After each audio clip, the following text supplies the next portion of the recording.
levantar la mano, por favor, los arquitectos o arquitectas que estén en la sala? Es una cuestión estadística. Están casi todos, el resto se fueron al extranjero. Bueno, yo en realidad vengo a contarles un proyecto, un sueño, un cuento, algo que he ido tramando los últimos años, en realidad contracorriente. Hace ya tiempo, mucho tiempo, en la Escuela de Arquitectura con otros dos compañeros, se nos ocurrió la brillante idea de hacer nuestro proyecto final de carrera en un país lejano. Lejano y cercano a la vez, porque era en Mauritania.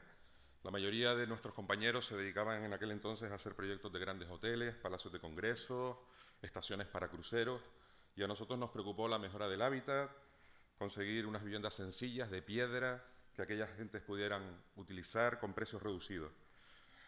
Claro, con el título en la mano, yo no me veía ejerciendo la profesión, o al menos no me veía como arquitecto tal como se entendía en aquel entonces. ¿Qué hacer? Bueno, pues me dediqué a la enseñanza, que es otra manera de construir el mundo, en cierto modo. Claro, mis compañeros me decían, pero tú estás loco, ¿a quién se le ocurre aguantar adolescentes? ¿Dónde te has metido? Y yo ya por aquel entonces empecé a conocer a un arquitecto, tuve noticias de un arquitecto argentino que trabajaba de una manera diferente, del que absolutamente nadie me había hablado, por supuesto, y que quería devolver a las personas el protagonismo. Quería que las personas se sintieran protagonistas a la hora de rehacer su entorno. Su método, que me costó bastante conseguir, el libro por cierto, su método de trabajo consigue la máxima implicación del cliente en todo el proceso, tanto de diseño como de construcción. Yo llegué a la conclusión de que había encontrado justo lo que andaba buscando. Y poco a poco lo fui experimentando. Seguía dando clases, claro, y con algunos amigos empecé con este proceso de trabajo en el que primero se trabaja mucho con la familia, viendo cuáles son sus sueños, sus necesidades, para luego ver la casa, porque la casa al final tenía que ser como un traje a medida perfectamente adaptado a esa familia. Al cliente se le proponen varias alternativas y luego se le ayuda en el proceso de toma de decisiones. Y hace poco más de un año me dije que era momento de crecer y que quizás la combinación de reciclaje de viviendas con atención muy personalizada podía funcionar. Y entonces creé Arquitectos de Familia. Y claro, mis amigos me dijeron, pero tú estás loco, la crisis, no sabes cómo están los arquitectos. Y bueno, yo por si acaso monté un estudio que cabía en una mochila y curiosamente me empezaron a llegar proyectos, pequeños pisos, casas que había que arreglar, aprendí a diseñar un gallinero. Hasta la fecha ninguna estación de cruceros ni ningún hotel, gracias a Dios. Y entonces sentí la necesidad de conocer el origen, de ir a la fuente de todo esto y con el apoyo de mi familia me marché a Argentina. Claro, ya se imaginan lo que dijeron mis amigos, tú estás loco, ya es lo que te faltaba. Pero encontré apoyos en la familia, cogí la mochila y me fui para allá.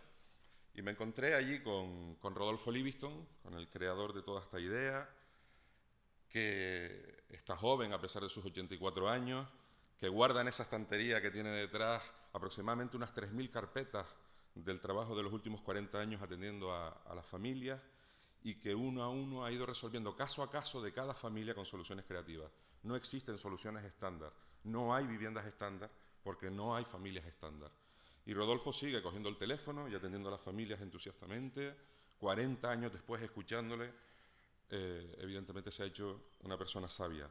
Me recibió con los brazos abiertos y estuve con él durante 3 semanas comprobando cómo trabajaba. Un día, estando con un antiguo cliente y a pesar de eso a un amigo de Rodolfo, le pregunté, oye Rodolfo, si tú haces tu obra dentro de casas que ya existen y en realidad tus ideas se entrelazan con las ideas del cliente, ¿realmente dónde podemos ver tu obra? Y Rodolfo me sorprendió y me contestó en la cara de satisfacción del cliente y de su familia, en su sonrisa. Encontré gente joven, acostumbrada a vivir en crisis, no les preocupaba la crisis porque sabían lo que era vivir en ella desde hace muchos años, pero que habían encontrado distintas maneras de irse desenvolviendo, trabajando con este sistema de trabajo. Rodolfo, con sus publicaciones y sus seminarios, ha formado toda una red extensa de arquitectos de familia a lo largo de todo el mundo, menos en Europa. Y ahondando en la salida de la crisis, encontré también a un arquitecto que se dedicaba a marketing para arquitectos. Y Sergio Corien me habló de que el problema que tenemos los arquitectos es que no encontramos la manera de tender puentes que salven ese enorme abismo que nos ha distanciado de la sociedad. Por tanto, hay que tender puentes hacia la sociedad. proyecto que me contó que a él también le decían que estaba loco. Y Néstor Felice me dijo, no nos haremos ricos. Cuando en Argentina las cosas van muy bien, nosotros no ganamos más dinero, pero cuando van mal, nos mantenemos gracias a nuestro oficio. Creo de verdad que la arquitectura no está en crisis, que lo que ha entrado en crisis es un sistema económico especulativo que utilizó la construcción como medio para enriquecerse y que convirtió a los arquitectos en realidad no en profesionales independientes, sino en trabajadores por cuenta ajena con gran capacidad para generar riqueza. Pero la arquitectura no está en crisis, la arquitectura sigue teniendo respuestas para una sociedad que está mutando. Se han desarrollado alternativas a lo largo de todo el mundo en situaciones casi siempre marginales a lo que se conoce como el centro de la arquitectura, lejos del circuito. Realmente creo que hay alternativas. Mi proyecto más inmediato es este, traer a Rodolfo Livingstone, que está dispuesto, a pesar de sus 84 años, o con sus 84 años, para dar un seminario. Claro, no va a ser un seminario normal. Entre otras cosas, los participantes tendrán que venir, cada alumno tiene que venir con un cliente real, con el plano de su casa, con su pareja, con una foto de la mascota, en el caso de que la tenga, para aprender a utilizar este sistema de trabajo. Porque mi sueño, o uno de mis sueños, va por crear una red de arquitectos de familia, ir extendiendo una red que atienda casa a casa, pueblo a pueblo, las enormes necesidades de mejora que tenemos en nuestras viviendas, que tienen que ser mucho más luminosas, mucho menos compartimentadas, mucho más cómodas, mucho más adaptadas a nuestra realidad.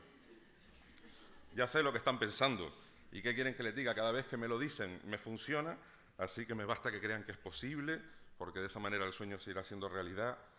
Siento no poderles contar el final del cuento, de verdad que lo lamento, no es por cuestión del tiempo, sino porque está sin escribir aún. Buenas noches y muchas gracias.